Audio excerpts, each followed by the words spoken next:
My guess, he's compensating for something big. Yeah, or small, if you catch my drift. You are quite articulate for a doc. That, sir, is very close-minded. You know, I'm looking for something. The Embers of Genesis, do you know where I can find them? Cosmic Flora down the hall. Take a Louis at the Frost Giants, a Hard Ralph at the Cronins. You're gonna see a sign for Elvish literature? Ignore that. Total snooze. Screw it. Give me the tour. You know what they say when you're out of luck. Always go duck. I'm pretty sure no one says that. Oh, they say it. Really? Totally. And here we go. It's the comic book bullies. Man, you come right out of a comic book.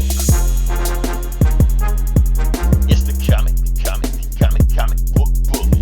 You will bow down before me! It's the comic book bullies. Now I am the master. It's the comic book bullies. It's the comic book bullies.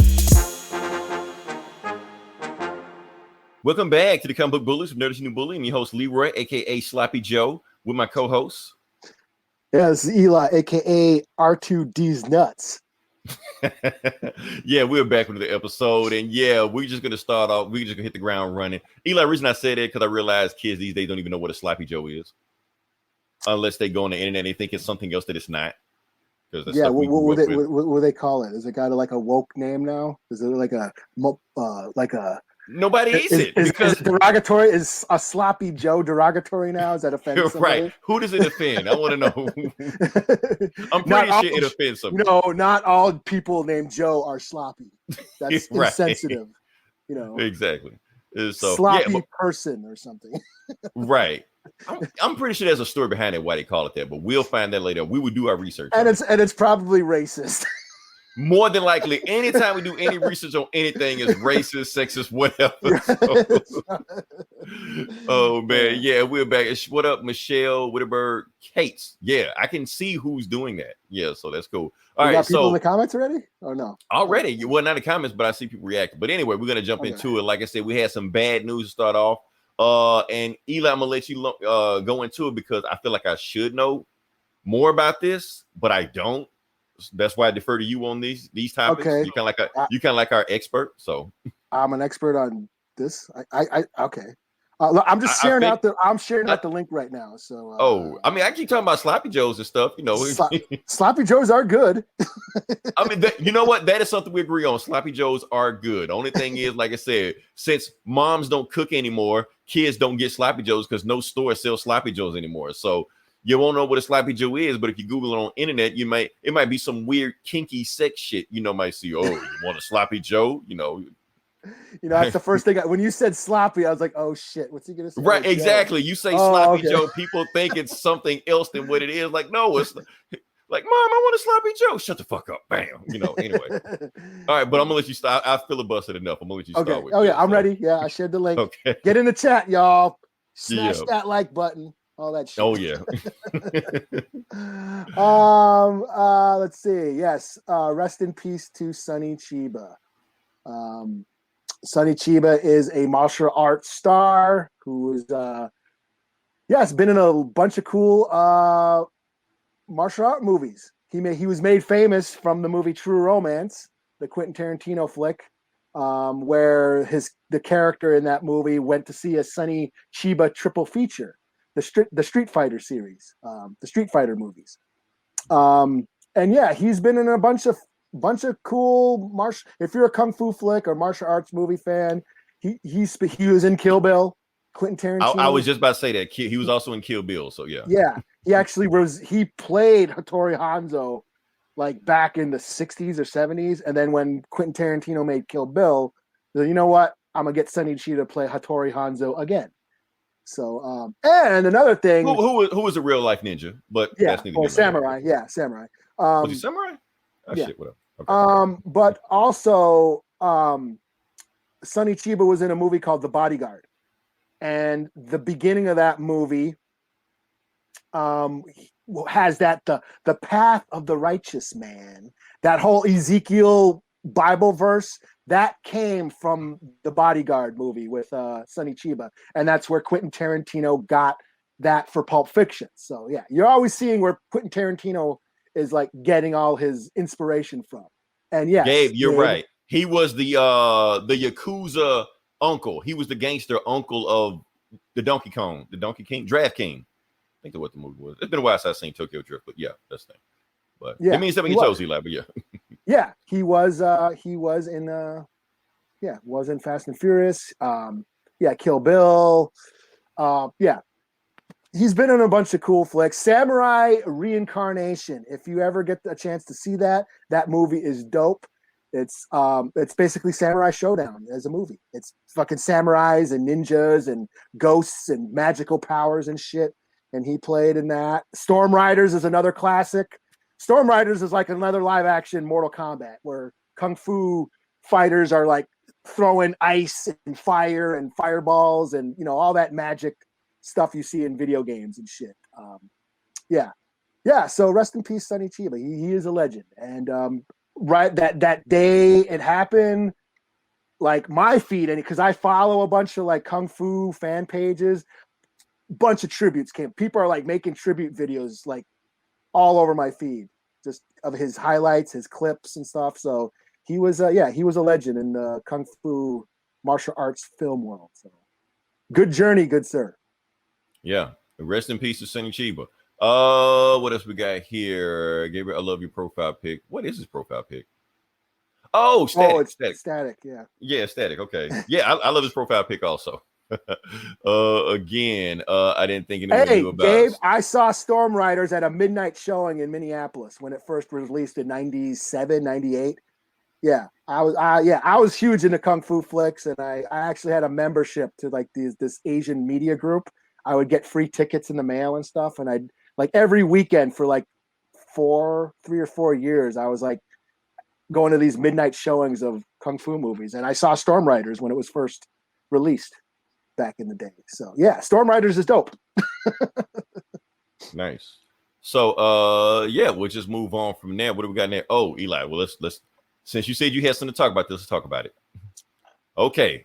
All right. Also, rest in peace to OnlyFans, because we just want to talk about OnlyFans, because anytime we talk about that, we're gonna get a bump in traffic anyway. So yeah, rest in peace OnlyFans. If anybody don't know, Eli, I know you know about this. When does they stop? The ban goes on sexual explicit content. I think it was October or something. I think it's October. Or the month, so, or yeah. no, it's this fall. They got like a month or two before before they go out of business.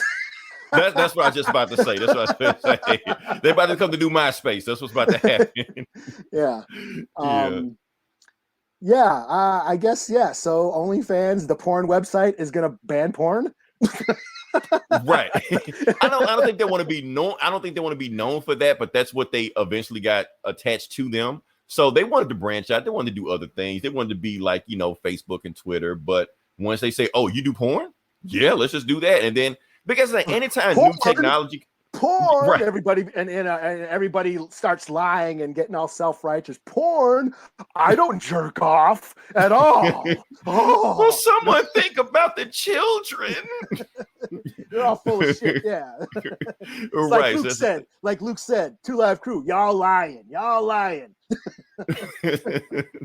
And the thing is, you know what? I think OnlyFans got bigger than what it expected to be, because one thing we can expect, the reason OnlyFans got so big was because of COVID. You don't have to go like Megan Thee Stallion said, got us all through the quarantine. Right. And that's what I was just about to say. The downfall of OnlyFans came from one person, and guess who that person was, Eli? Beyonce. Really? It all leads back to Beyonce. I'm gonna tell you why. Reason I'm gonna say that, because what you don't understand is the power. Are we Beyonce through the looking had. Glass? Is your third eye open now? No. This is like a known thing. It's like a known thing, because nobody kind of knew what OnlyFans was, and then she said it in a song. Now, like I said, Beyonce has the power that a mere utterance of anything she says becomes a brand overnight. So when she said it, everybody was like, OnlyFans, what is this? What is it? What is that? You know, then it became a thing. Everybody started jumping on OnlyFans, subscribe to my OnlyFans, you know. And then the celebrities started jumping on.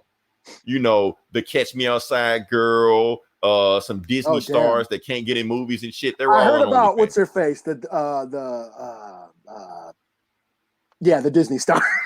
All of the Disney stars. It was like on the news, and a bunch of the chicks got mad at her because she got on there and basically took a bunch of, I don't know.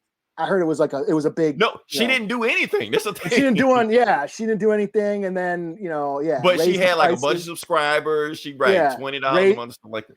Raised the prices and shit, and took money away from them, and it was like, I heard some shit, Yeah, so that's the thing about OnlyFans. You got a bunch of celebrities jumping on it, so now it has notoriety, and now they're trying to branch out. They're trying to be like every other social media site, but once you get that brand of porn on there, they can't branch on everybody else.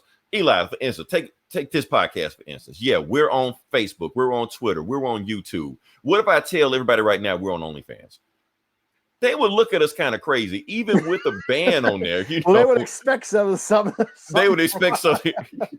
Watch me suck my own dick. I'm not gonna say any shit like that. But they would expect certain things from a comic book that for $1. I mean, just I just want to. Not that I'm gonna get off on. I just want to see if you can do it. Just see if I can do it. Hey, $20. See if I can do it without killing yourself. You know what? I won't even do it. I'll ask for $20 and won't even do it. Like, you want to see if I can do it? I can't do it. Change the title of this episode. Leroy sucks own dick. That'll get us banned from every other site other than OnlyFans. We'd have to go to OnlyFans. But just think of the traffic we'll get. Just think we'll be trending and shit.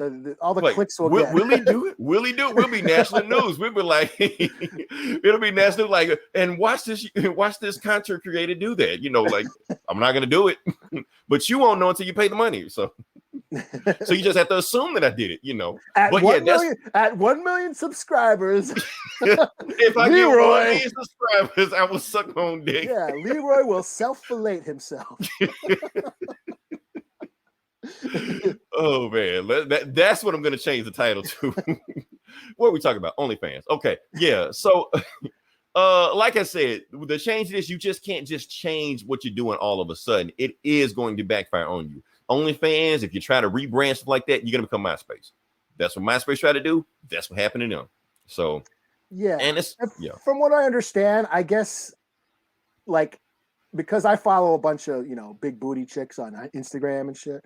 A bunch of cosplaying porn stars. Porn stars are doing cosplay now. It's fucking awesome.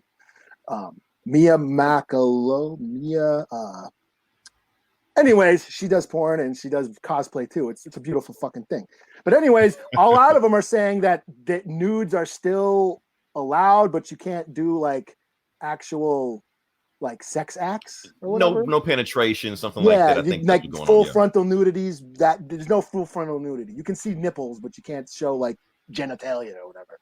So, yeah I don't know.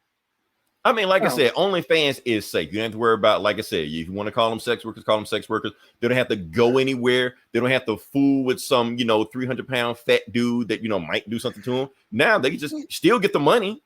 They're just online. Yeah. Well, what sucks about it, and this is what what I think it sucks is it's basically big banking corporations taking money out of small business owners again, because they're basically what do you call it? Pimping them. Well, they're basically independent contractors. All these OnlyFans creators, they're independent contractors. They own their own business. They make their own money, and now giant corporations are fucking them over. Fucking over the small business person again. So that's but here's the thing. Before, we're not going to turn this into an Eat the Rich podcast. That's not us, because what's going to happen is that everybody on OnlyFans is going to migrate to somewhere else. Yeah, and then that's going to be a big thing. And they're talking about that anyways. That there's plenty of sites that aren't afraid of being stigmatized. Right. It's the internet. Anybody can do anything. If OnlyFans got too big, they just shot themselves in the foot. All of their independent contractors would just go somewhere else. Boom. That's what the internet's for. Porn and pissing people off. That's all it's for. Right. Right. That's it. I'm trying to figure out where do we fit in that. But anyway. Anyway, moving on to the next topic. Like I said, we're gonna something happened this weekend. Well, now I won't say this weekend. We talked about what was the name of that show? What If? We talked about What If. Oh, I don't have. Oh yeah. Yeah, we're gonna go ahead. We're gonna go ahead and review What If. Like I said, it was we reviewed the first episode. We liked it. We were like, it was okay, but at the same time, Eli, I felt that first episode was too safe. I felt at the end of the day, it was just saying, what if Captain America was a girl? And then it just pretty much just replayed Captain America First Division just with a girl. So I like that's cool, but you can do more stuff. You can, step outside the box. You don't just have to do that. So this next episode, they actually decided to do that. They gave us something different. What if, T'Challa was Star-Lord, instead of Peter Quill, or our, other content creators other than us, of course, will get upset and say, what if Star-Lord was black? And that would get all kind of headlines, stuff like that. Because I've seen plenty of YouTube videos over the weekend. You got people just pissed off and storming. Like, it's what if. It doesn't matter what they do. Don't get upset over it. This episode is not white genocide. Calm the fuck down. It's going to be okay. It was still It was still awesome. Yeah. I mean, if anything, you could say, what if Star-Lord was competent? What, or you can even flip it. What if Black Panther had a personality? Oh, I know that's controversial, but hey, we gotta say it. We gotta say it. I love Black Panther more than everybody else do, but we already know that he is so stern, so regal. He has to be that guy all the time that you can tell Chadwick Boseman in this role was having fun. He got to, let his hair down. He got to have personality because we've seen Chadwick Boseman. He played James Brown in the movie. The guy, he was, pouring personality out of his pores. So of course he can do it, but if he's playing T'Challa, he has to play a certain role. This one he got to let loose a little bit, like Star-Lord, but not quite Star-Lord. Kind of like that. He was a competent Star-Lord. Yeah, like what if Star-Lord knew what the fuck he was doing? Yeah, that's what this is. What if Star-Lord wasn't a fuck up? Right, and the galaxy would be a better place for it. Hold on, it was cool. Like it reverberated through the whole universe. I like this one the first due to comedy. Yeah, and another thing about it that it wasn't just that, but they actually, like I said, be inventive. It's what if you can do anything. There are no rules. Step outside the box, and I felt like this episode stepped outside the box. Yeah, it wasn't just Guardians of the Galaxy retold just with a black guy. It wasn't that. They actually did some other stuff like let's see, like Howard the Duck. It showed up. Yeah. I wasn't expecting that. He was played by Seth Green, the same voice actor that plays him in everything, pretty much. I mean, he has the hold on Howard the Duck. Not only that, Thanos was part of the team. He was a Guardian of the Galaxy or Ravager, whatever you want to call it. He was nice. He was friendly. He was a friendly Thanos. He was a good dad. That was shocking me. I was like, really? Well, and it's funny that T'Challa talked him out of doing like the Genesis, like everyone. That was funny too. Like the whole talked him out of snapping the universe. What do you think he said? What do you think he said to stop? About basically what everybody else has been saying. That's what I was just about to say. He probably said exactly what everybody else said. Yeah, like, why don't you genocide. Just double your resources? You're like, you know what? I never thought about that. Yeah. So I'm pretty sure that's what he said. Or even Nebula. Mm-hmm. And yes, that is the same Nebula from the Guardians of the Galaxy. For people that didn't make the connection of it, that was her. Because even in the comics, they got like before Thanos did that fucked up shit to her, she was hot in the comics. She was evil, but she was hot. So what do you think, Eli? You think T'Challa and Nebula? Well, she was calling him Cha-Cha. She was calling him Cha. She got pet names for him, so it's kind of like it's almost got to be a thing, So that's what I was thinking with that. Like I said, and what really brings these episodes more? It's the voice acting. That's what does it, because all the voice acting was played by the people that played him. Even like the Collector was played by Benicio del Toro. Taserface was played by the guy that played Taserface. Michael Rooker was Yondu again. Michael Rooker was Yondu. So it brings that person because you see the personality shining through it. Like I said, the animation was shining again. Like I said, the animation was top notch. You can just freeze frame any of this stuff, and it's just awesome. The storyline played out. Even in the storyline, they had like little beats and Chekhov's guns that came back to it. Like we said, how Nebula was pissed off at Thanos, for all the stuff that he did in the past. But at the end, Thanos getting his ass kicked by the Black Order. Nebula came to his rescue. She changed his mind. She was like, you know what? I forgive him for the stuff he did. So all that was awesome. Even another thing that was awesome that nobody ever talked about, like at the end when T'Challa fought the Collector and then like the Black Panther theme started playing, choo choo choo choo choo choo choo. People didn't catch it that the Guardians of the Galaxy theme song was remixed in there. So it's actually playing both at the same time. Now most people don't realize Guardians of the Galaxy has a theme song. Most people don't know that it has a theme song. It ain't Come and Get Your Love. No, it's none of that dad rock 80s shit that James Gunn. They guys have a real theme song. It's actually pretty catchy too, but nobody pays attention to it because because of James Gunn. But if you go back and listen to that scene again, it was both songs remixed. I was like, damn, I want that theme song. Yeah, but can't find it. Is it that one with the David Hasselhoff about Sequoia? No, not the David Hasselhoff. Not that. I know what you're talking about, but no, not that one. It's much better than the first Duty Comedy, but not by much. Yeah. Oh, great. You didn't like it? Oh, this episode was awesome, man. This sold me on whatever. Because the first episode I was like, but this sold me on it. So I like they give me more episodes like this where they have creativity and they really step outside the box. Yeah, I'm down for it. The animation already got me.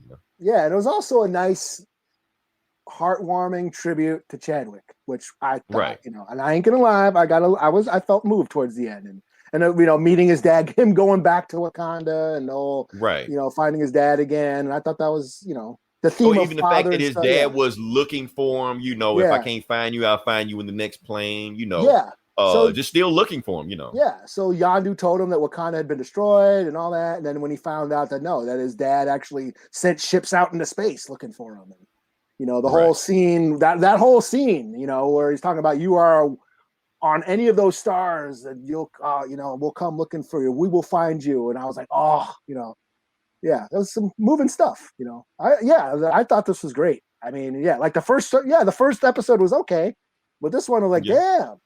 I loved it. I watched it twice. Yeah. I mean, like I said, a lot of these I watch like multiple times anyway when they come on. So, but yeah, this one got me. Just to see, like I said, I don't think it's Chadwick's last time playing the role. I think he got like 3 more, episodes he's gonna be in.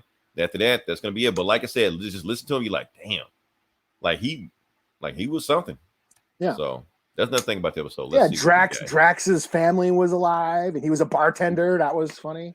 Right. Give 7 to 8 how they made the Ravagers heroic. Yeah, that's what I'm saying. Like a lot. So that's it was like Robin Hood. He was like Robin Hood. Robin. And he said it. You like, right? He like we were like Robin Leach, right? Like no, Robin Leach. Hood. Yeah. Like that Earth hero. You said like no, we're not that. So. And just little bitty things that you see that they just play around with, like the Black Order is, with the Collector. We actually see a menacing Collector because in the comics, the Collector is a bad dude. Like he is really that guy, but we never see him because he are acting all goofy and shit in the movies. But this one, you see, this is what the Collector does in the comics. He adopts, he lets the Cosmo the dog out and everything. And that's another thing. I got pissed off when people like, oh, who would have thought Thanos would be a good guy hooking a dog? It's not a dog. It's Cosmo. Put some respect on his name. He is a Guardian in the comics. He just didn't make his way into the movies, but it's whatever. But yeah. But I actually called that scene when the big battle in the Collector's henchmen and there was a big fight and Thanos is fighting and he was like, you're crazy. I'm not crazy. And I was like, I know what he's gonna say. I'm mad. I totally called that. I'm mad. But here's the thing: have they ever called Thanos the Mad Titan in any of these movies before? I don't think so. No. So we it's just like what we think of him as. It's just what we know. And I thought he got killed, like when he screamed when he's fighting Proxima Midnight, and Call Obsidian. I thought, and then he screamed. I was like, oh shit! Did Thanos just get got? They got taken out by his own minions. You're like, damn, it's kind of rough. But yeah, I appreciate it, Lucy. But yeah, let's go to the next. Like I said, I love the episode. Honestly, one of the best things Marvel ever put out to me. It was up there to me. I don't know. Yeah, it was awesome. I thought it was great. Yeah. Speaking of Marvel, let's stick on this Marvel train. Eli, I want you to look at this and see if you see what I see. We're gonna go to it. Oh, I didn't get it, but anyway, that's okay. I'm gonna throw some on the screen real quick. Okay, so this is the Shang-Chi Okay, This it's is really Shang. small on my screen. I know. That's okay. We have the technology. Enhance. Give you a second. Boom, boom, boom. Can you see it? Okay, at least a little bit better. Okay. Yeah. So I want you to see something. You see, this is the cast of Shang-Chi. I don't know if you can see it. You can see who are the actors and who produced it. Those guys. Oh. But look very closely at something. It's like Puffy in the videos. Right. You want the producers all up in the videos. Dancing. Come to death row. You know? All right. So standing next to whoever this guy is, I think he's from the Daily Show, whatever. Do you see who this is? Oh, it's the Mandarin. Exactly, Ben Clean. Just chilling. For over like, whoa, we see you. We see you up there, you know. So I was just like, man, what the hell is going on here? So Ben Kingsley's going to be in the movie. I guess that's a spoiler. So I'm sorry, I spoiled it for everybody. Also everybody tripping on this guy over here on the end. I don't know who the hell this guy is, but everybody's saying he look like a King of Fighters character. So I don't know. Let's see what we got. Let's see before we move on to the next thing. That fight versus. Oh, that's what I meant to say. Thank you, Gabe. You reminded me. The beginning with Korath. Yeah. Should I use a gun? Oh my lord, I hit you. Because the thing is, it's actually like stunt casting because Korath the Pursuer, played by Jaime Hanzu, who also voiced Black Panther in that BET show. Oh no shit. Yeah, so it's kind of like Chadwick, Jaime Hanzu. He even had the role in the 90s. No, I'm sorry. Wesley Snipes had that. Never mind. Don't spread that information. That's false. But still. Yeah, let's move on to the next thing. What do we got here? I think this is me also. I'm on the roll, Eli. All right. All right. So, like I said, we have here Superman and Lois. We're gonna talk about Superman and Lois. I noticed everybody click off. Nobody gives a shit about Superman, but I like talking about Superman. So screw y'all. That's what we'll talk about. Get out of that. Boom. Okay. So Eli, before you talk, I know you said you had notes, but I just want to talk about the thing I want to talk about. Like I said, this is the season finale of the show. It was the last Sons of Krypton.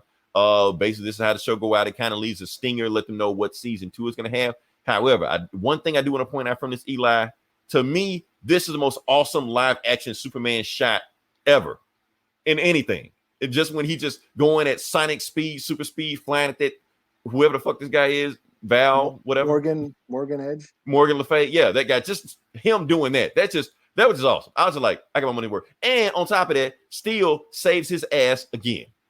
Repeatedly. So he is every episode, he is redeeming himself from what Shaquille O'Neal did to him. So yeah.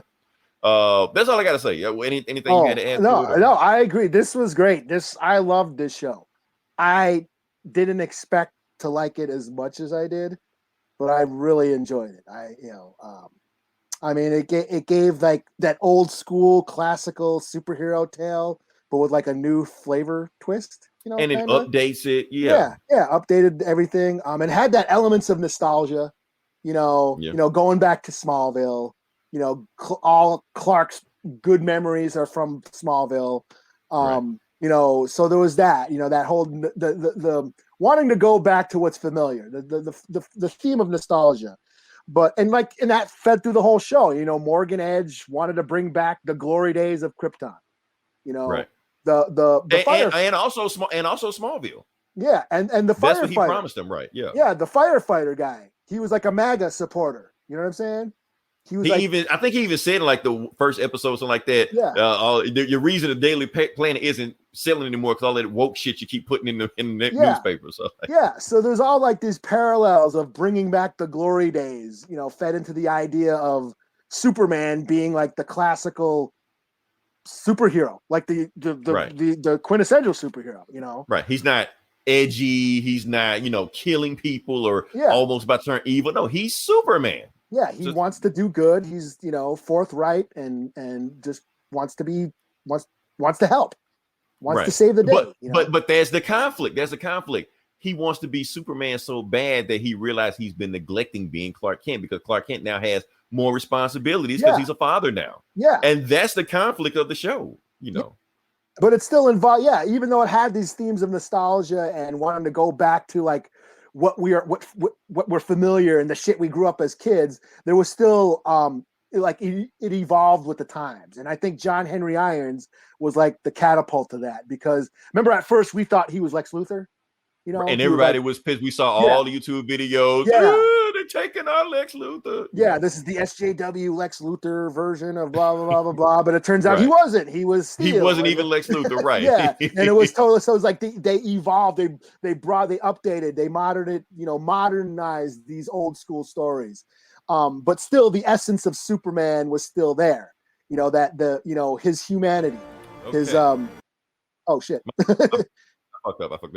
Yeah, but the essence of Superman's humanity and why he cares about humans. It's because of family, because of his, Martha and his dad, and that was still there, and family keeps him grounded. It reminds him of what he's fighting why for. He's here, or why he's even here to begin with, Yeah, and instead of focusing on Martha and all that old school shit, no, would the show do? It gave him a family. He had kids, he had sons he had to take care of and worry about. And both of his kids are named after his two fathers. Like Jonathan is named after Jonathan, and Jordan is named after Jor-El. So So it became about him. It evolved the Superman myth and made him a father, and that was like you said, that was sort of the theme of the show: family, him raising a family, the challenging of him being a family. It kept the essence of the character, where he just wanted to do good and help out, and the family was what grounded all that. So I thought it was really great. The action was cool. Action was dope. Yeah, like you can tell for a CW show, you could tell there's money in this. Compared to Legends of Tomorrow or whatever the hell is going on. Yeah, and even like the teen drama shit that was going on, that I was into that too. As cheesy as it was, but it worked. It worked for what was going on. Mm-hmm. So He-Man was so divisive, modernization, edginess. Yeah, this is Superman. This is like they sold us at a Superman show. You got Superman. Superman is not some weird ass guy. You're like, what is this? If I, blink my, squint my eye, is that Superman? No, this is Superman. And like I said, people not sold on the actor playing him. I think the guy's great. Playing him. Yeah, I surprisingly like this. I didn't expect to. Even the family drama, man. Like when Lois cursed out one of the kids one time, man. She had to go to therapy for the shit. Yeah, I was like, that's some real shit right there. You wouldn't expect, superhero shows there like that. One, kids on drugs and shit. And she had a bunch of shit to do. Like she was uncovering the mystery of Morgan Edge and what was going on and his whole plans, and her going back to the Smallville newspaper and getting and making that an independent newspaper and telling the truth and not being weighed down by the corporatized news system and all that stuff. So they gave her, it was Superman and Lois had shit to do too. Right. Even in the final episode, she had shit to do. Like, while Superman's fighting all these crazy ass superpower producers like that, Lois, had to get her son mind back. She like, look, I've been helping him out all his whole life. I can get him back. Just get him here. Let me talk to him, talk him down, and I get my son back. So I'm like, so it's like they're sharing. It's not like it's just Superman's show. Lois is just as much involved in this, and she's helping out just as much as Superman is. Yeah, this might be my favorite CW DC show so far, and I've watched all of them. This is here's my thing. This is my favorite since Flash season 2. Yeah, that was good. I used to watch all that shit. I've watched all of them.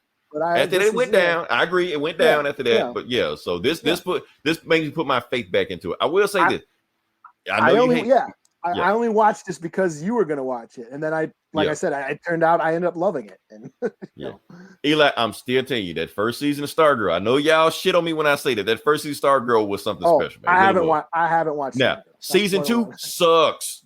You can tell that when they put that shit on CW, they just forgot about that show. They're just like whatever. But that first season, that I even watched the out like, damn, am I misremembering this? And I watched again like, oh, it was pretty good. So, but I know you hear Stargirl, you're like, fuck this. No, it was actually a decent. Everybody out there, watch it. But I still like the Superman show better. But I'm just saying it was good. So what do we got? I think this is on you. It's on you. What is it? Oh no, Eli, I forgot another topic. This is on you. This one. Boom. We're not reimagine Star Wars Vision. Oh shit! Yeah, I completely forgot about it. Yeah. so did I. But yeah, the first trailer of that Star Wars Vision show, it's all animated stories from the Star Wars universe. Looks dope. They dropped the trailer the other day. It's all a bunch of anime studios are doing Star Wars stories, and it looks fucking sweet, you know. And Nice. yeah, comes out in September. Comes out in September. I think it says September 21st, 22nd. Yeah, something like that. 7 visionaries, so it's gonna be 7 episodes. So anime story. Yeah, because We'll check it out. the Bad Batch just ended last week. So next, you know, more Star Wars shit coming. Yeah, so we'll check it out. We'll see what. Yeah. We'll check it out. We'll see what it says. All right. Now this is on you also. So yeah, I don't know who, what, where, why. I got an image for that. Okay. Let's see that. Yeah. So Kat Zingano is suing Halle Berry. I will expand on that. Okay. So Kat Zingano or Halle Berry. Y'all knew who Halle Berry is, right? Everybody knows who Halle Berry is. Yeah. So she is making a movie about a female MMA fighter. It's her directorial debut. So she is directing and starring in this movie called Bruised about a female MMA fighter. And it's being picked up by Netflix. I actually look forward to it. I actually want to see it. Okay. Anyways, Kat Zingano, ex-UFC fighter, she is suing Halle Berry because she claims that Halle Berry promised her a role in the movie and told her to keep her schedule open. So when they start shooting, the UFC ended up offering her a fight, to which Halle Berry said, no, don't take the fight because if you get injured, insurance company, blah, blah, blah, blah. So Kat Zingano ended up turning the fight down, and then the UFC dropped her after that. And then Halle Berry did not have her in the movie because she only wanted UFC fighters in the movie. What? That is okay. That is crazy. Yeah. Okay. So I don't know. That's what she claims. I don't know if this is it, if she signed a contract for any of that, if anything's in writing. But without writing, I think it's hard to prove that. I think Halle Berry could just say, she said, no. Yeah. Yeah. So I don't know how big of a case she has, but I do. If she's telling the truth, that kind of sucks. That does suck. It really does. Yeah. Yeah. Because UFC or MMA fighters, period, they don't get paid shit. You know, they get a big payday. You know, like the average MMA fighter gets paid like 30 to 50 grand a fight, averaging in their popularity, but they don't get all that money. They have to split it with their coaches, their training camps. They got to split that up. So a decent living for a fighter, they have to fight multiple times a year to make a decent living, but they're constantly training, so they get paid peanuts compared to every other, major league sport compared to, millions of dollars going to, baseball players and football players who, oh, my knee hurts, I'm going to sit out the season, like those pussies, and they're wearing pads and helmets. They call it load management. Yeah. All these, big ass 200-pound fucking football players and helmets and pads. Oh, my knee hurts. Meanwhile, MMA fighters are constantly training all year round, getting paid a fraction of what these motherfuckers get paid. So I lean on the fighter side. I think if this is actually true, I think it's kind of fucked up. Kat Zingano is a badass fighter. She's like the last person to beat Amanda Nunes, who's the current champion of in UFC women's champion. She's now sounded Bellator. Now she's in another league, one of the more minor league fighting. UFC is like the NFL. They're like the top league.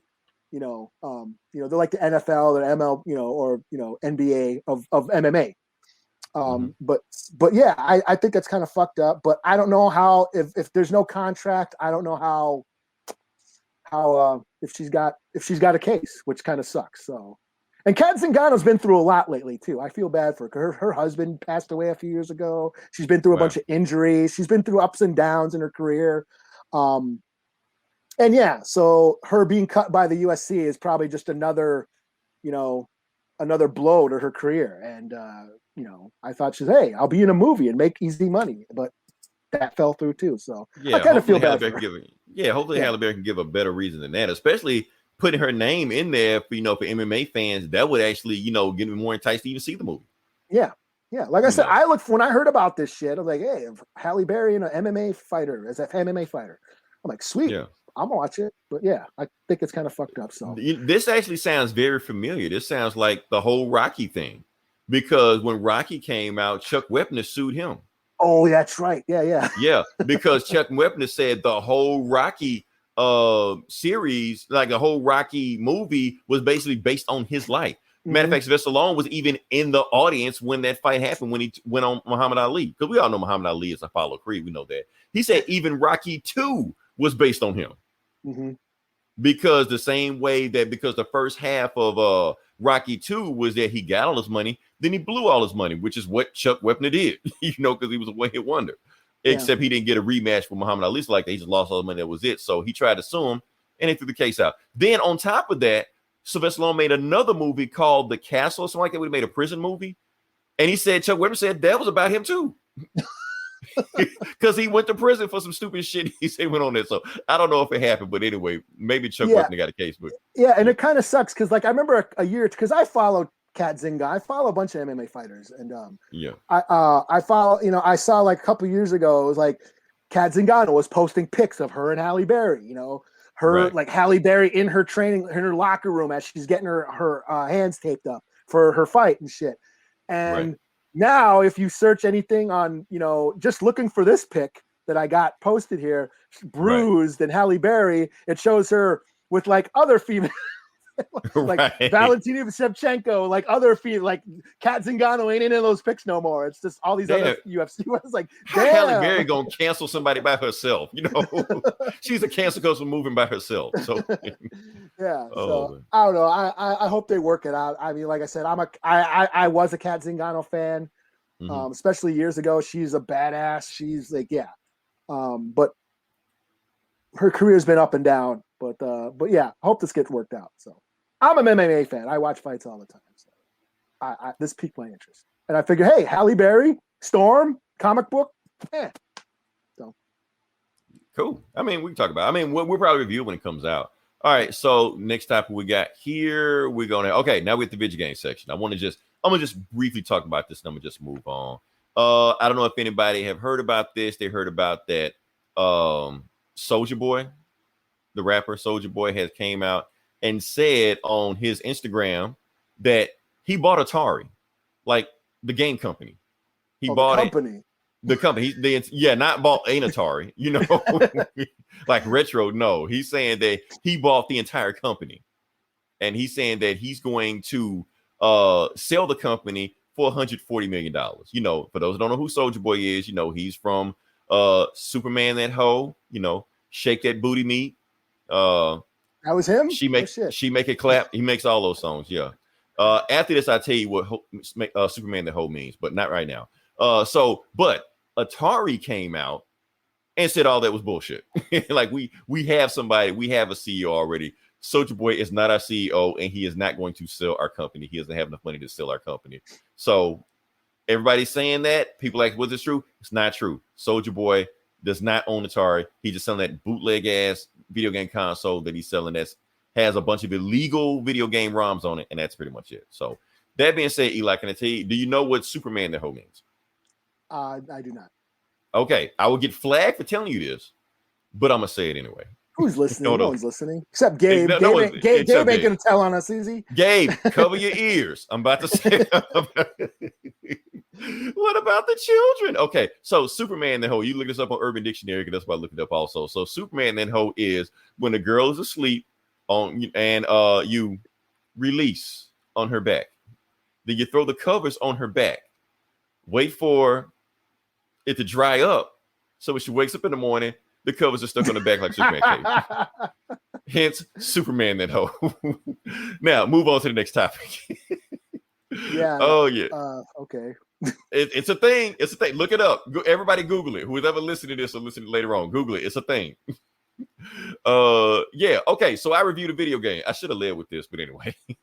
I reviewed a video game because, like I said, we talked about Black Panther when he was, with the child. We also reviewed because he was released this weekend in the new Avengers game. You know, the game that everybody hates except me and I think Gabe, but I think Gabe just waits to see what I say about it before he plays it again. But I'm the only person that plays this game, and I had a time playing this game. So I even streamed it this weekend. See if I get a chance to play it. Yeah, so I've seen this weekend. I beat the whole game. It took me about 4 hours to play because some of this stuff was a little bit tougher than it normally was, but I was able to power through it. Black Panther has a different feel than other players on the game. You know, he's what we call a pixie fighter. And by a pixie fighter, it doesn't mean he's like Tinkerbell and shit like that. That just means that he's close range, melee, fast slicing, fast, you know, that type of player. That's what he is on the game. So he has a different feel than everybody else in the game. He's voiced by, remember the black dude from Stargate, whatever? The big black dude? No. He's voicing T'Challa in this. So I don't know how I feel about the voice acting on this because it feels like, you know, T'Challa on the game, you know, smokes, you know, 50 packs a day. But you know, not the smooth Chadwick Boseman voice, but yeah, Wakanda forever. Like, damn, man, right? Chill out with that. So is that Smeagol version of Black Panther? Precious, you know, that's what it feels like. So it's like, I don't know how I feel about that, but I got used to it after a while. I was like, okay, I'll deal with it. Oh, I got to show you this because Crossbones is one of the bosses. Is this your gameplay? Hell yeah, you know, just a shameless plug. Yes, this is me playing. This is my stream that I was playing on there. So I got a chance to play it. Be the whole time Crossman was on there. I like Black Panther's game style, but his game style is so different that it took some getting used to. I died like about 4 or 5 times on a tutorial. Like I was like, damn, is this Demon Souls or some shit? What the fuck is this? You know. So once I got used to it, I started getting to a rhythm. You really got to get in a rhythm with Black Panther to play him on this game. I know people just want to check out the cutscenes like that, but you got to get into a rhythm to play him. They actually got a full Wakanda in the game. They got the Golden City, the Burning Zana. They got the Vibranium Mounds. There's a playable level on there. Shuri's on the game. Shuri's voiced by somebody. It's like the Spider-Man or the Dark Knight engine or something. No. It's the Tomb Raider engine, if that makes any sense. But Tomb Raider, yeah, Lara Croft. Yeah, whatever. I know. Yeah, but yeah, that's what it's like. So he doesn't play like Batman or anything like that. He's an acrobat ninja type dude. He can walk on walls and shit. I haven't unlocked all his powers and like that. So you know that the hurricane kick he did on Captain America in Civil War. Mm-hmm. He's got that on the game. I hadn't unlocked it on this part right here, but it's in the game. But anyway, moving on past that. Yeah, like I said, I already was a fan of the game to begin with. This like reinvigorated my playing of it. I haven't even scratched the surface on unlocking all his moves yet, stuff like that. But I'm definitely gonna do it. The guy from yes, that guy. I don't watch that shit, Gabe, so I'm glad you're here to watch it. But yeah, that guy. He's playing T'Challa on this game. The same guy that played Kratos on God of War. Boy, that guy. So I don't know if you played that, but it doesn't fit. It just doesn't fit. But once you get past that, everything else is top notch. Graphics, they got like 50 million costumes for Black Panther on there already like that. But I think it's worth it. That's just me. So thumbs up. Cool. So I think I got one more video game news to say. Real quick. I'm gonna just talk about this. Eli. Yeah. Notice that every year, except last year, obviously, I always talk about Evo. Mm-hmm. But notice this year I didn't. Well, that's because I didn't know it happened. I found out last week that Evo came out because you know me, I'm like a Evo fan. I'm like an Evo nut. You know, I'm like I will take off work to watch Evo. For those who don't know what Evo is, it's just a video game tournament. That's all. Street Fighter, King of Fighters, Samurai Showdown, Mortal Kombat, and just all the shit like that. I will literally take off work. I don't know. I'm glad my boss don't watch this shit, but I will call in sick. Take off work and watch that shit all day and just, you know, on Twitch and just don't do anything. And then I found out this year that it was online only and it was last week and I completely missed it. And on top of it, it had a free registration. I could have been in it. I would have got my ass beat. I would have got my ass beat, but still, I could have been in there. Start training. Like I said, you make like that movie where you're going to make. It's too late for me. It's too late for me. I'm going to have a stunt double in there that's going to train. It won't be me. Push ups with my thumbs and shit. Yeah. All right. So, yeah, that's my only thing. So, I got a year from now. If they do an online tournament again, I'll do it. I'll get better at it. And one thing I'm mad about because Sony bought Evo last year, and that's one reason why this is completely fucked that nobody knows about it. So yeah, that's why. Like, do better, Eli. Evo, not Eli. Evo, do better. I try. All right, David said we move on to the next part of the podcast. Yeah. Okay, like I said, you got more books than me this week, Eli. So I'm gonna let you start first. Like I said, it's Comic Book Bullies, where we talk about the comic books, and I'm gonna let you jump in. And what do you want to start off with first? What do I want to start off with first? Should I get rid of Star Wars right away? Let's get rid of Star Wars. If you want to, yeah, sure. Yeah, I got some images. I will do Star Wars. Star Wars Bounty Hunters number 3. Okay. Yeah. So this is still, we're in this big giant event that's like 1,000 issues long, with tons of tie-ins every month. But this is the main book. This is the main War of the Bounty Hunters series. This is the main book. And so this is, you know what? It's been like 3 months now. I think I'm just going to read this book. The crossovers don't matter or something. Because the crossovers don't really matter. Because the same shit happens in the crossovers. It's just them talking while the shit that's going on in this is happening. It's like a conversation. Okay. But this is based. So what's going on? Yes, this takes place between Empire Strikes Back and Return of the Jedi. Boba Fett lost Han Solo frozen in carbonite. It was stolen by Crimson Dawn, the mob that was in the Solo movie, led by Kira, as you can see her here. And there's a big auction she's selling, Han Solo and frozenite or frozen in carbonite to the highest bidder, to the highest crime lord. And every mobster, gangster in the galaxy are at this auction. And Darth Vader showed up out of the blue and says, Solo is mine. And I'm like, why? Why does he care about Han Solo? He never gave a shit about Han Solo. Yeah, and he's the one who sold it to Boba Fett. So why does he want it back? I'm like, oh, he's trying to get Luke because Luke is looking for him. So that's his thing. He wants Solo back so Luke will come back again. So they're repeating the events again. This is what happens when you try to turn Star Wars into like Marvel and shit. Marvel movies and shit. Every single little bit detail means something. So yeah. And it's been a little tiresome these last few issues, but this one was cool. I enjoyed this because, Darth Vader's like, I'm taking Solo, and Kira's like, well, you got to pay for him, motherfucker. And he's like, I'm Vader. I don't have to pay for shit. The Empire rules all. I'm going to take him. So that's the thing, but he's outside of the Empire. Yeah. If he goes down there. So he has no jurisdiction there.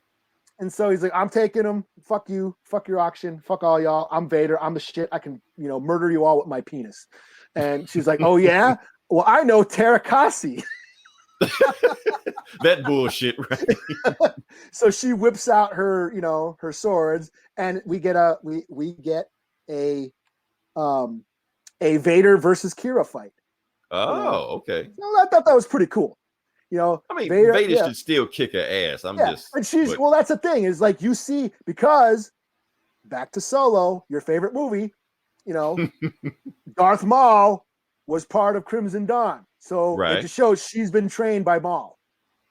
So she's doing all this cool Darth Maul Sith ninja shit. And Vader's like, damn it. You know what? Fuck it. I'm just going to use the Force and throw shit at her. So, and then while that's going on, we get a fight between Boba Fett and Chewbacca. They're fighting and, because they're trying to, they want Solo back, Leia and Chewie want Solo back. And Boba Fett's like helping them, but Boba said, yeah, but Solo's mine. I'm still going to, when we get him back, I'm still taking him from y'all. And, because I got to sell him to Jabba. And they're like, no, Leia's like, no, that's Solo. He's my boyfriend. You ain't taking him. And then they start fighting. And so there was like 2 fights going on. Chewbacca versus Boba Fett, and then Kira versus Vader. So this was just fun. That's what all I want. Just give me some cool, fun Star Wars action shit, and I'm good. And that's what this was. So 4 out of 5. Have not lost me yet. I will read the next issue. Hey, as long as it's entertaining, that's the main thing. Yeah. So Yeah. So all right. So where are we at next? Okay, so the book I'm going to start off with, I'm gonna just start off guns blazing. We're just going to talk about it. We're going to talk about X-Men: The Trial of Magneto. For those who don't know, the Trial of Magneto storyline has been going on for decades. They had a Trial of Magneto back in the 80s where he killed some, I don't know who the fuck he killed, some submarine people. Submarine. He blew up a submarine. That's the thing. And he stole Cerebro and like mind control people to make them think he was innocent or some shit. Anyway, that's it. This is a different story. This is a different story because Wanda is dead. And of course, the story just spoiled who they suspect it is. So yeah. So let's see if I can pull this bad boy up. So yes, and I'm trying to, and it happened all at the Hellfire Gala. That's the thing. Happened at the Hellfire Gala. She came there because she was which I did not read. I read the tie-ins with Hellions and New Mutants, but I didn't actually read the event or whatever. Honestly, I didn't read much of the event either. I just read like stories here and there. But the main thing is Magneto invited Wanda to the Hellfire Gala, and then next day she was dead. So that's what's going on right now. So apparently right now is that we got the X-Men, the X-Factor, and the X-Force are all investigating the divorce. In fact, some of them are investigating the crime scene, and the others are doing an autopsy on the body right now. So you got the Wolverine and all his kids, Dakin and Laura, stuff like that. They're tracking them down while Rachel is doing like a psychic, forensics test to find out exactly what's going on. So they can pretty much find out exactly what happened. They know that Wanda was on the run by somebody. Somebody grabbed her, strangled her, dragged her into the woods, and she was kicking and screaming. So she was fighting for her life. But the thing is, nobody else there can sense any other person that was there. And so why? And they're like, why was she running? She's like the Scarlet Witch. She can like murder the universe.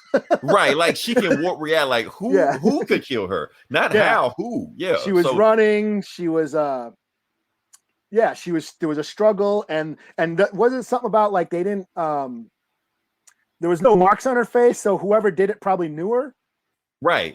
So whoever it was, they wanted to, be careful how they killed her, or they cared for her. So, and plus, it had to be somebody she know because that's the only way she would let her guard down. Yeah. So that's the conclusion they all came up with. And iBoy and Beast, they all found out, we all coming up to the same conclusion. Somebody strangled her, and they got this awesome panel right here, and they pretty much all come together. So the forensics team and the autopsy team pretty much came to the same thing. Whoever did this knew her, was powerful as hell. And they found traces of magnetism on her. Whoever did it, they strangled her with metal. They know that. So they're like, oh, well, that should tell you who it is right there. So obviously, that's why there's no marks on her face, because obviously it was a paternal figure that cared for her. And it's why she let her guard down, because it was somebody she knew. So it had to be him. Meanwhile, back at the Quiet Council, Magneto's throwing chairs and shit like that because he know Wanda is dead. And he just like, look, I know we found Wanda murdered. And Mr. Sinister just like, fuck her. We never liked her anyway. We should be happy she's dead, And Magneto like, look, if people find out she's dead, this is gonna be a problem with us because she's not considered not one of us. However, we can fix this situation if we wanted to. And Xavier is just like, Eric, I can read your mind. I already know what you're thinking. You want to resurrect her? You're like, yeah, why don't we? You're like, well, first off, she's not a mutant. But that's what I was wondering. It's like, this is where it got interesting for me. It's like, is Wanda a mutant or not? And the thing so this whole conversation was like what made the book for me. Yeah. Right. So that's the thing, because they don't declare Wanda and Quicksilver as mutants. They don't qualify them as mutants. They did at one point, and they're saying that they're so close to mutants that Cerebro fooled them. That's all some retcon Fox Disney bullshit, but whatever. We're gonna go with it. We're gonna go with it because they're Inhumans or whatever the fuck. I don't know what the fuck they are now. But the point is, they're saying that they fooled Cerebro. So Professor X says, I have some files on them. They're old files, but we could bring them back if we wanted to, And Magneto like, well, just do it. Like, no, we're gonna vote on it, And Mystique is just talking shit the whole time. Look at you. Y'all just act like some assholes, So they vote on it. Oh, but first Magneto acts like an asshole. He's like, look, we're not gonna vote on it. Oh, they do vote. Okay, so 3 of them vote for it. So you got Kitty Pryde, Kurt, and I'm pretty sure Magneto voted for him also. Meanwhile, everybody else votes no. Fuck that bitch. Keep her dead. So Professor X is like, well, there it is. Call the Avengers, call her friends, call her brother, call whoever, and tell them that they can come get the body after we're done with the autopsy. And that's when Magneto like loses it. He like, nah, what the fuck? No, you're gonna do what the fuck I say right now. And he tries to strangle him with Cerebro. And then that's when all the Quine Cows just like, crush his head, yeah. Try to crush his head. And everybody, and even the shit that Storm said, remember, Eric, you're not the baddest mutant in this room. Calm the fuck down. So I like that she said that was exactly. Gay said the same thing. You are not the like Magneto. You bring that down a notch, you know. So Magneto just like, fucking, I'm out of here. You're like y'all. You know what? I'm trying to bring her back, and y'all can bring her back if you want to, but y'all won't. You know what y'all acting like? Y'all are acting like some humans. And he just walks out of the room, you know. So when he walks out of there, he goes to Krakoa, and they're throwing parties. Everybody's throwing a big ass party because you know she's dead. Fuck that bitch. Fuck that bitch. You know, he's just walking through the woods and shit like that. And that's what North Star shows that he was like, man, you know, we need to have a word. And he's just like, we need you to come with us. And Magneto, he's like, okay, yeah, you think I killed Wanda. You're like, all the evidence points to you, man. Just come with us. He's like, no, I don't think I will. And that's when we get it. Magneto versus the X-Men. Billy and Tommy, they find out that Wanda's dead. Tommy is on Krakoa. He lives there. And he's trying to call Billy, but he can't because Billy is, I think, a member of the Guardians now or something. So he's in space doing or sword. Is he doing some sword? Or sword or something like that. He's with them. So they can't. And he like, my mom's dead. I need to call my brother, let him know my mom's dead. You know, whatever. So that's Billy and Tommy. You know who they are. Oh, and this was sad too. Yeah. Vision is just like, look, I'm here because at the Hellfire Gala, everybody came back except Wanda. I want to know what happened to her. And that's when Professor X comes out and he tells them. And Vision breaks down, like starts crying. Yes, Vision can cry. He has cried before because he doesn't play about Wanda. Wanda, that's his rib. If robots have ribs, but yeah. So anyway, the X-Men and Magneto go at it, and all the dumbass Wolverine clones with adamantium charging them first. He's like, really? Y'all never learned, do you know? But it turns out I like Dakin, whatever his name is, shows up. He's like, no adamantium in my bones, bitch. And then he stabs him and shit like that. He's like, do you know how much minerals you eat in Krakoan food? And so everybody, he like kids these days, huh? So Wolverine just smile like a proud dad. And then because he's got basically everybody on Krakoa has been eating Krakoan food that has metallic, some kind of metal in them, like, iron in their body and shit like that. So he just throws off Dakin. The rest of them throwing shit at him. He Leech is stealing his powers and throwing it back at him. So he's just like, show yourself, be a man and fight me like a man. And then Lara shows like, okay. And she shows up. She's like, oh, okay. And she was like, cease this foolishness, daughter. He was like, is that what you said to Wanda? She was like, look, I'm gonna tell you something right now. You are not on my level. You think you know magnetism, you don't. And they basically had to protect her because Magneto's gonna take out his own daughter. He was like, this is what you do. Look at all the dead wives and dead daughters you have behind you, Magneto. This is what you do, So this is like really getting some serious shit right now. So Magneto's just going at it. So all the X-Men rush Magneto and shit like that. Lorna's crying because basically she just, she like, I tried to be what you wanted me to be for these last months when I came to Krakoa. And I wonder if he was like implying that maybe you killed her because you got the same powers as me. I didn't think about that. Okay. So basically they're just trying to fend off Magneto, and then Magneto just disappears all of a sudden because they're about to rush me, just disappear. Like, what happened to Magneto? And then Magneto's getting his shit kicked out of him by Quicksilver. He just laying into his ass. Then Northstar like, man, get the fuck off of him, man. Like, Quicksilver, stop. Like, no, I knew it. If anything happened to Wanda, I knew it was going to be him. I knew it was going to be on him. I'm about to kill his ass right now. So Northstar, flies him in this, into the top of the sky, like to calm him down. Because if anybody knows anything about their relationship, it's Northstar, because he has a weird ass relationship with his sister too. But anyway. So they just hug. He was like, man, it was my job to protect her. I didn't protect her, So Magneto's fucked up. So he's in a coma right now. Quicksilver beat him into a coma. This is like when he wakes up, we're gonna put him on trial. But until then, we're just gonna just talk this out. And Jean's just like, well, why don't you just peek into his head, see what he did? Like, I'm gonna try to. But the thing is, Magneto knows how to get around our psychic chick. That's one of his powers. So they try to, and it turns out he just has a nightmare, so they can't read his mind. So they don't know if he did it or not. Now, this part got me right here. This some inside baseball shit that I don't think everybody caught. Sitting right there, you have Blob, Toad, and Mastermind, and Quicksilver walks up to him. So the reason this is a poignant scene, because these are all the OG masters of the Brotherhood of Evil Mutants. These are the original members, all of them and Wanda. So so they just all get drunk. They just like, man, they don't even say anything. They just drink. They're like, to the good old days, when they all ran together. And they just drink. They drink to Wanda, and Toad gets pissed off, like, man, this ain't right, because Toad was in love with Wanda. I forgot about that. Yeah, back in the old days, he was in love with Wanda. So that's why he's fucking pissed. And Blob kicks him out. He like, man, if you're gonna start throwing shit in my bar, I'm gonna get the fuck out. So he leaves, and Quicksilver keeps drinking, but he's crying too. And it turns out Wanda is dead, but not dead. She gets killed by a person in a red cape or whatever. So to be continued. Yeah, whatever. Look, we already know what's gonna happen. They're gonna bring her back. She's gonna be mutant. Well, she's not really dead, I guess. She's still alive. Yeah, they said she's not dead alive, but she's gonna come back. Yeah, whatever. So yeah. So Trial of Magneto. Did Magneto kill her? Probably did. Who knows? But I followed it. It was still an awesome story watching Magneto slip back into, because Magneto always trying to do the right thing, and they always pull him back in to make him look like the bad guy. And they're like, I mean, they basically think he killed her so she can be resurrected and then be a mutant, right? Which he probably did, But yeah, now that you think about it, that Lorna might have did. I don't think Lorna did it. I don't think Lorna did it. No, I don't. But I think he's implying, like, because who could, after the evidence, or the Who else was there?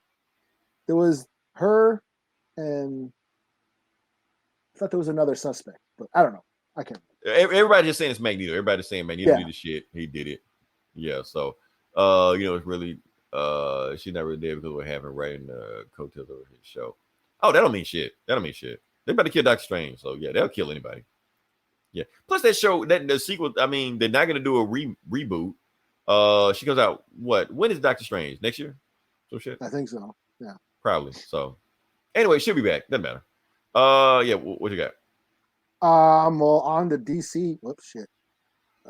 Wrong one. Wrong window. On to DC, I will do. Let's see. Yeah, do Clownhunter #1. Go for it. Okay. So Clownhunter, spinning out of the Joker War last year. One of Tinian's newer characters. This is just a kid whose parents were killed by the Joker, and he swore revenge. And when the Joker War happened, he was in the Narrows, slaughtering the Joker's goons. And and what I love the most is that what set him off is that Joker's goons will burn down a comic book store, and that's what made him go crazy. Yeah, and he's basically like, you know what? I'm gonna do what Batman won't, and I'm gonna kill you, motherfuckers. So I love this character, and this book I really dug on this. This kind of goes into the origin of him. His we kind of already knew where he came from, but we go deeper into his origin story about how he was bullied, like after his his parents were killed, he was bullied, and he was always getting his ass whooped, and just his attitude about never giving up, no matter how much the world beats you down, don't give up, keep fighting back. And so he's following one of the Joker's goons. He follows him back to his apartment, and he's like, yo, you're one of the Joker's goons. I'm here to kill you. But then there was a trap. They set a trap for him. It turns out Punchline knew he'd follow this guy. So he gets to the apartment. It's a double cross. They fuck him up. There's a bomb goes off, and Clownhunter's like, dazed and shit. And then the Joker goon whips out his cell phone, FaceTimes Punchline in jail, like, oh, here you are. We finally got you, you little prick. You've been, meddling little shit, you meddling kids, you know, you know, and there's a lot of shit talking. I love his shit talking too. But basically, you know, she's talking shit that we finally got you. You chose the wrong side.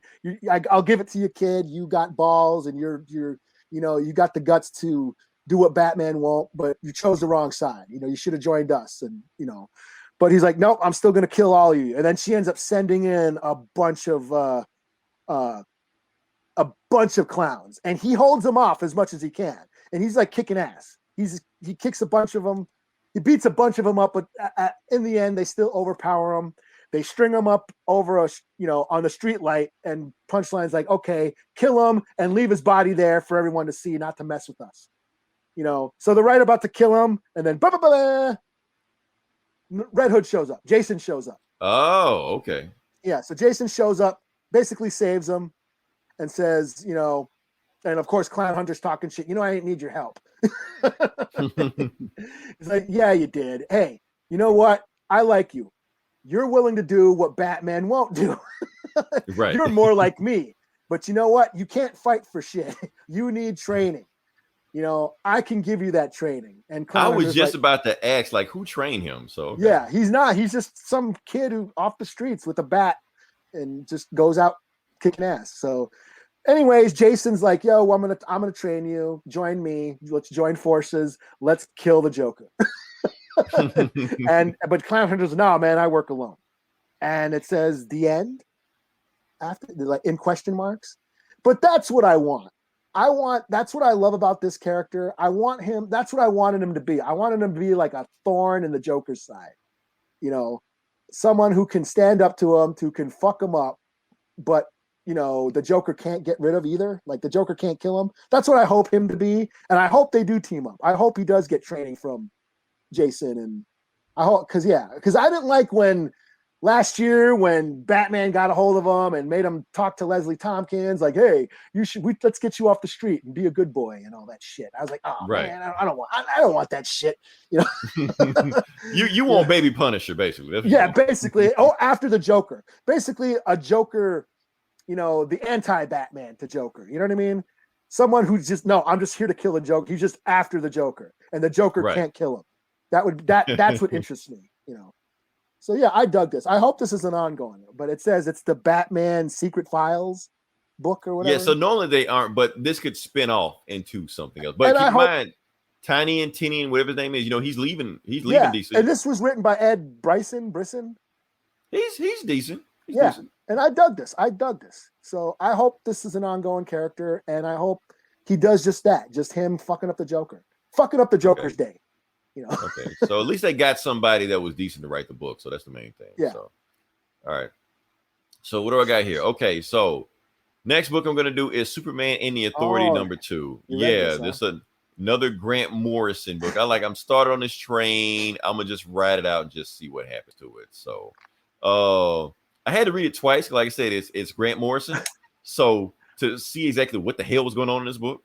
Is the Authority in this book? Sort of. They're starting to show up a little bit in it. But yeah, that's the thing what's going on right now. So basically how the book starts off. And the book pretty much starts off with Superman, you know, exercising, you know, because, you know, he's not as strong as he used to be. So he's got some big ass cow, whatever like that. He's running super speed. He can only hit, you know, 1,200 miles per hour, you know, slow as fuck, you know. And then you know, what's his name? Manchester Black, you know, basically talking like, huh, you're not what you used to be, huh? He was like, look, I can lift that shit with my mind. And so he tries to, and he can't. Well, I'm gonna use my mind control to make you think I lifted with my mind. So either way, I did it, you know. And he was like, anyway, we need to start recruiting for our new team. Manchester Black, who you got? Well, my new recruit, she's having trouble in Metropolis right now. So it turns out his new recruit is not Steel, but his niece, Natasha. I think her name is Natasha. Yeah, but in the show, in Lois and Clark, or whatever the name of the show is, that's his daughter. But in the comics, that's his niece. You know. Okay. And basically going on is that John Henry Irons was doing some some research in the data cosmos, based like the internet, and then something happened where some AI formed and started basically coming to life. So basically everything from the internet is basically coming alive and taking control of robot bodies and taking over everything. And John is like, I can handle this on my end, but the robots that are already there, it's up to you to take care of them. So be careful because they're smart, they're intelligent. She's like, okay. And she steals up. So yes, she's Steel in the comics. She's like a legacy character also. She's been Steel for a while. I think she's one of the outsiders or something. But anyway, she gets her sword, gets her hammer. She goes out there, net versus net. And she goes out there, and it turns out the robots she's fighting have downloaded the internet. So they talk like the internet. One robot is like from a dating site. Another robot is Google. Another robot is just social media, conspiracy theories. Like, funny, there's no COVID-1 through COVID-18, but they got a COVID-19. Oh, and that's definitely Grant Morrison right there. I was going to say, that sounds like Grant Morrison saying, "Get off my lawn." Right, because it definitely sounds like he's running from the social media robots. That's basically what he sounds like. So, Natasha just shows up. She starts beating the shit out these robots, stuff like that. And everything they're saying is basically clickbait. She's basically fighting. We got this covered, basically. So she beats these robots, and then not only that, trolls show up. Get it? Yeah.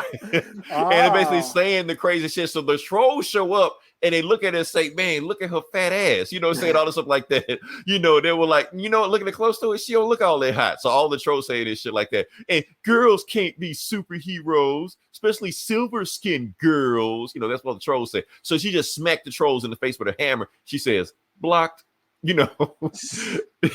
So the trolls take off running, but then she realized, oh, the trolls aren't running from me, they're running from something else. So she turns around and she sees the edgelords. So basically they just clever. This is so clever. Right. They're basically saying the same bullshit. They just say the most craziest shit ever. The earth is flat, all this shit. We're gonna leak your nudes online, all this shit, all stuff like that. So she realized, wait a minute, I know what the hell is going on. This AI that is formed is basically learning from social media. That's not what you're supposed to do. We're idiots. So don't learn from us. You listen to me and I teach you how to be intelligent and not from the shit you learn online. And letting the robot agrees with stuff like that. So anyway, they get to what they were doing before. They recruit her to what is this book called? The Authority? Yeah, they recruit her to the Authority. Okay. And then Manchester Black says, okay, I got some more recruits also. But since Superman still power is low, he gets in the Supermobile. Now, the Supermobile is a thing because it's Grant Morrison, of course. It's a thing he had back when he didn't have powers, but whatever. Grant Morrison brought it back, and we thought it wasn't here, but it's a thing. And the team he's recruiting is Midnighter and Apollo. Apollo is pissed at Midnight. So people don't know who Midnight and Apollo is. Basically, what if Batman and Superman were gay and they murdered people? And they got married. That's them. So yeah, that's your fan fiction right there. So yeah, so Apollo is pissed at Midnight, but he won't say why he's pissed. He does say he's pissed because he says our anniversary. And men are like, okay, yeah, whatever.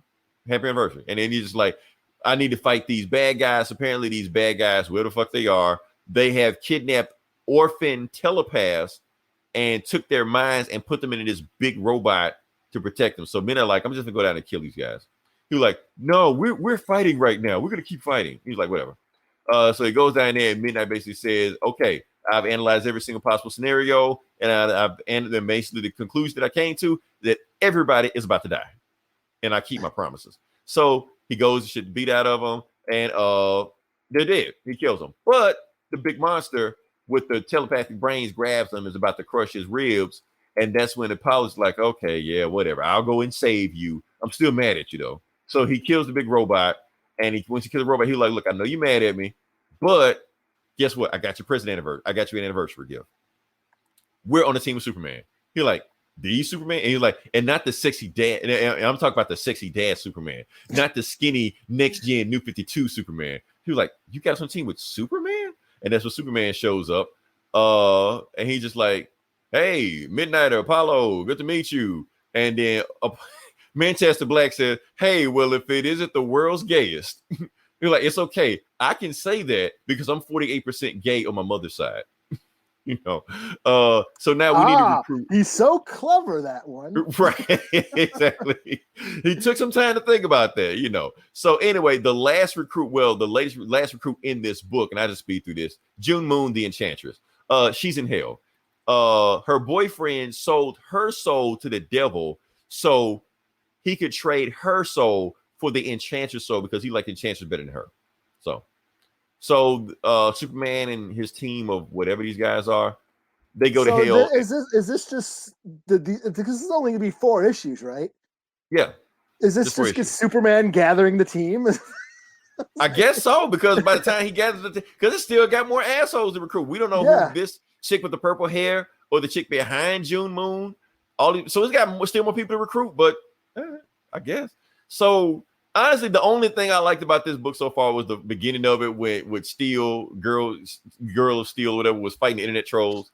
Everything else was kind of So it's basically like 3 stories in one. It's like Grant Morrison was just having an excuse to tell 3 different stories. That's what it felt like. Because they actually had like 3 different artists also. So that's I'll keep up with it to see where it goes. I feel like it's going somewhere. It just hasn't right now, but yeah. I look forward to hearing if it does. Tell me if it does. Gotcha. Like I said, it's Grant Morrison, so I got to read this shit about 3 or 4 times to even catch what the fuck's going on in these books. So yeah. All right. So, I guess I'll do Nightwing 83. Okay. According to Comicsology, this was the second highest selling book. Was it? That's what he said. Yeah. Oh, well, it's good. It's good. Yeah. Let's see. Okay, so Nightwing. Last issue, we found out that Nightwing. There's an image to share. We found out that Nightwing had a sister, Zuko. The Zuko, yeah. Zuko's illegitimate daughter or whatever, which was actually his dad's daughter, and but Zuko, we found out she is working with the mayor, or she's running for the mayor, and she's pretending to work for Blockbuster and all the mobs, like, you know, as an insider. But it turns out she's actually working with the FBI, and she's like deep undercover and shit. And she lets Dick know this, and then you know, she's like, okay, Blockbuster and a bunch of mobsters show up, and his henchmen show up, and they're like, oh, and she's like, okay, just pretend that, try to escape, and I'll try to, you know, give you a head start. So she ties herself up, and they break in, and like, oh, he went out the window. He broke in and he tied me up and blah blah blah blah. But he went out the window. So we get this cool action scene with the, you know, Nightwing versus Blockbuster, and then another cool action scene where the a helicopter shows up and like they're shooting at Nightwing, and then he jumps through the helicopter. This is cool acrobatic Nightwing shit. Yeah, cool action scene. But then, you know, also what's going on in this story is Alfred left Dick his inheritance. So yeah, Dick is that already happened though, right? Yeah, Dick is a billionaire. So, but Dick he goes around and he talks to Lucius Fox and the Titans and everybody, and he's like, you know what, I got an idea, but I need help putting this together. And then he makes this big announcement to the press. He's like, yo, I'm gonna give the money away, and I'm gonna, you know, basically, what? Yeah, he's gonna do some shit for the Bloodhaven Community Fund or something. He's gonna start, you know, putting it back into the cities. He doesn't want homeless kids anymore or orphans. He wants orphans to be taken care of. So he wants basically the shit we've been saying Batman should do. Yeah, basically the shit. Yeah, he's basically doing that. And yeah, that's about it. And then we get this, you know, Barbara's like, you know what? I love you. Oh damn! Okay. Wait, isn't he still with Starfire or whatever? I guess it doesn't matter. I don't fucking know. Yeah, but she's like, you know, before he goes out and gives a speech, you know, she gives him a kiss. She gives him a good smooch, and that's cute.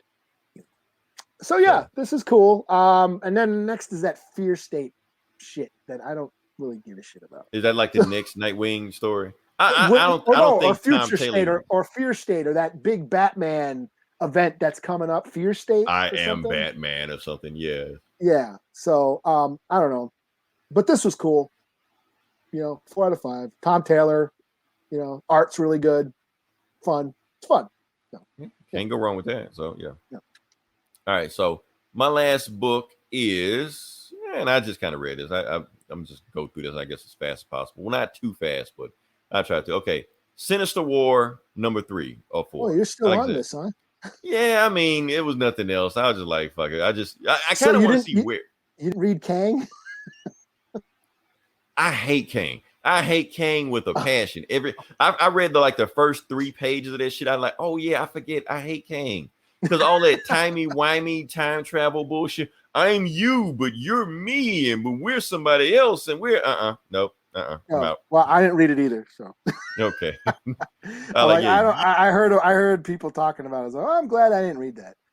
Okay, but what did you hear about it? Did everybody? Because I know I'm hard on Kang, but what did everybody? I just heard some people say that he goes back to his future self, comes and meets him, and then they have a time travel story, and it's an origin. They're basically giving him an origin, and I'm like, I don't care about. Didn't he already have one? I don't care about a Kang origin, and then at the end of the issue, he's back in Egypt.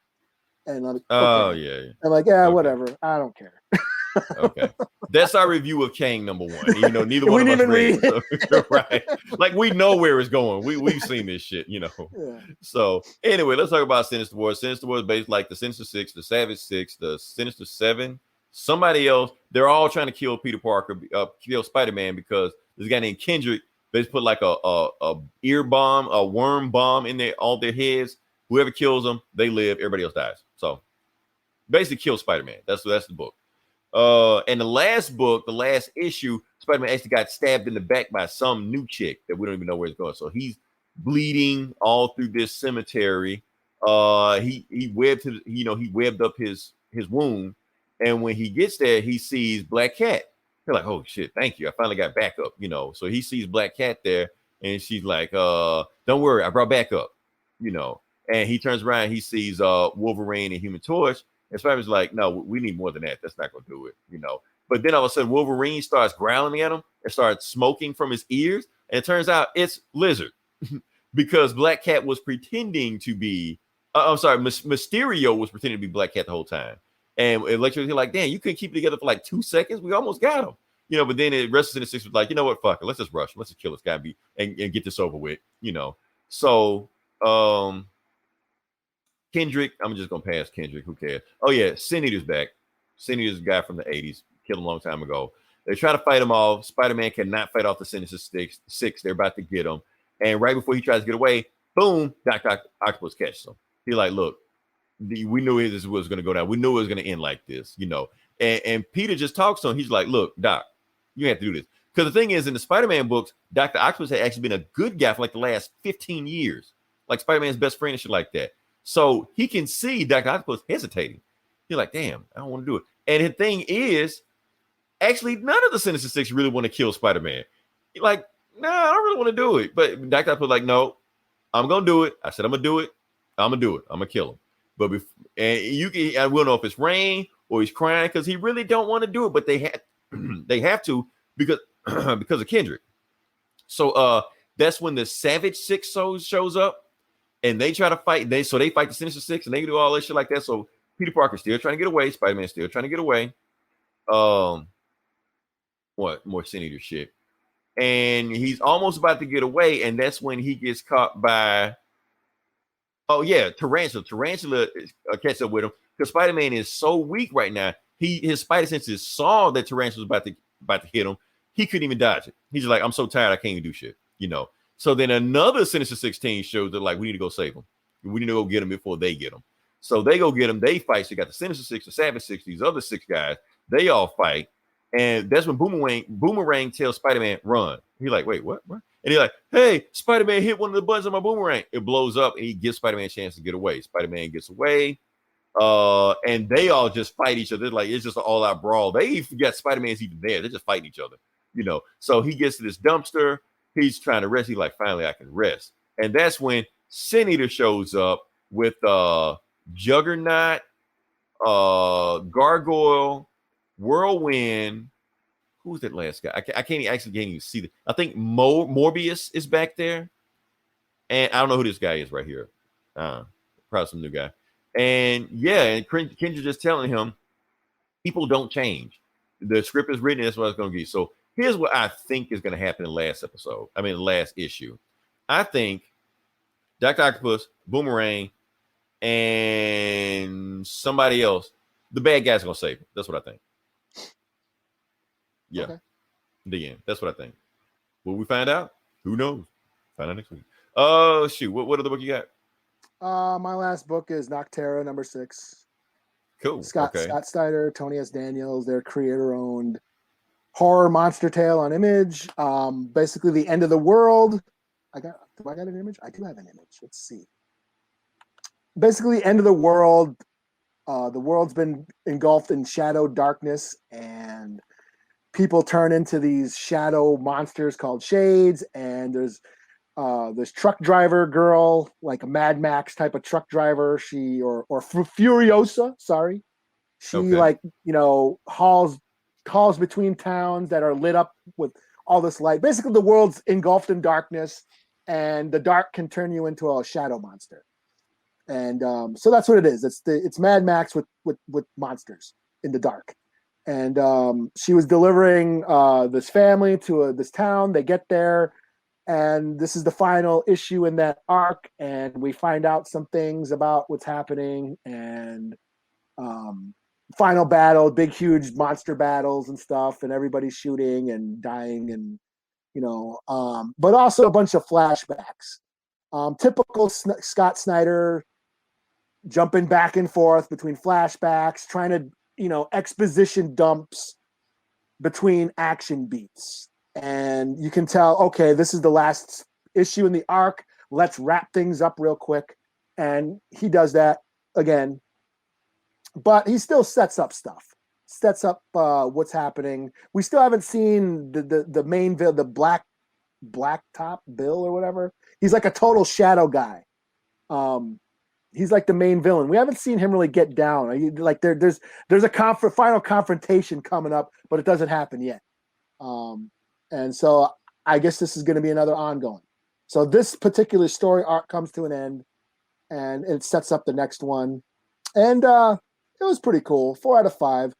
Cool artwork, pretty cool storyline. It's just Scott Snyder jumping back and forth. So yeah, pretty cool. Cool. All right. I'm booked out. I got nothing else. Me too. Yeah. Okay. So yeah, like I said, if you listen to this long, definitely like, share, and subscribe. Like I said, we have us with the Comic Bullies here. We also have This Geeks and Comics. Like I said, Gomer and his pack of reviewers do a whole different list of books than we do. Or when they do the books we do, they have a completely different opinion, opposite opinion of what we do. So definitely listen to both and kind of compare notes. That's what I kind of do. Listen to both of them just to see, oh, damn, he didn't like that? Or he liked that? Okay. Yeah. Big Willie just checked in. I think he checked back out. But yeah, he has like a creative outlet interview podcast he does pretty much every hour on the hour. So don't hit us up. If you hit us up, I'm going to direct you to him, and he will have you, and be ready, because when I send you to him, he's going to have you recording and interviewing the next 30 minutes. So it's like dominoes. Yeah. If you have a creator, if you're a creator or a comic book writer, an artist, and you got something to share, go to Big Willie. He's the one who does that. So yeah, hell, when he send you there sooner or later. He did reach out to me. Yeah. So you need to get on that sooner. We're gonna work that out. I'm gonna wait till the shit comes out. So when don't do it just now. Yeah. But yeah, like I said, next week we'll review something else. We don't know what's coming out. It's kind of slowing down, but it's gonna pick back up with the movie shit coming out. So yeah. Until then, this is Leroy. This is Eli. We'll talk to you guys next week. Same bully time, same bully channel. Jeez. Yeah. QBAQ Ravenswood Woodside, let's go. My thumb struck a lot of lighters, pulled a lot of all-nighters, banned from some after-hour spots. My crew would choose violence, moving silence. Who knew I grew to build an empire? Streets had me against the ropes, would've thought I was zip-lining. Text and a dresser, money off tech, pushing a Tesla. Rolled up a fresh one, it's one IPO to the next one. Rich from corporate, a thug and expensive mistakes. It's all a racket, it's the same thing, just the risk that you take. Moving too fast, blues on your ass. Them boys came through new at the task. Peek through the blinds, you knew it was curtains. Breadwinner, take a L, leave the whole family hurting. Seen it a million times, sister wash him out with the verdict. Saw him clean as a whistle, drinking premium liquor in between two Argentinian sisters. They counting up for me until their fingers get blisters. What I blew that on, I cannot seem to remember. It's not even bragging. I like that. It's okay, it's gonna be okay. Flyest nigga in this rap shit. Yo, as I'm looking at the New York skyline, reminiscing on nighttime shootouts with my guys, pouring this white wine. You could rich a milli your left wrist, keep in perspective, we on God's time. The world is yours. What happens when dealers reduce to addicts? What happens when kings don't see their potential status? What's your exit plan? Face to face with my omens, I never ran. Stood on stages most never can. Pyrotechnics and leather pants. Shifting the culture. Mention me with Mick Jagger and Bono like your poster. I'm standing next to rookies, somehow they looking older. The altitude I'm at is so cold it'll make your nose run. How you expect to get love if you don't show none? I should send you little niggas on the stove run. How we moving is no cut. I'm from the era of razor blades and coke dust. People living with no trust, champagne in the soap suds. Saw him clean as a whistle, drinking premium liquor in between two Argentinian sisters. They counting up for me until their fingers get blisters. What I blew that on, I cannot seem to remember. The world is yours. Scarface, Tony Montana shit. It's yours. Yours, yours. R.I.P. Ecstasy from Houdini. DMX, Prince Marky D, Shock G, real rap gods. Do you know the meaning? All the rap brothers we lost this year, the last year. Hey yo, check it out. Run to the store for me, man. Give me veggie chips, blunts in a bottle. You got this shit all twisted, man. It's about rank. You ain't there yet. Think you gonna send me to the store? I own the store, man. I'm just testing you. I got the hood playing golf wild, ball style. Crucifixes over the chrome heart, you get crossed out. People battered down, Asian hate getting passed around. Tiger happy, both his parents' lives matter now. Marble floors is my common law, we company builders. I inspired those who inspired you to run up millions. Not perfect, persistent, keep it more pure than the purest. I do this for the jacks and them good-hearted jurors.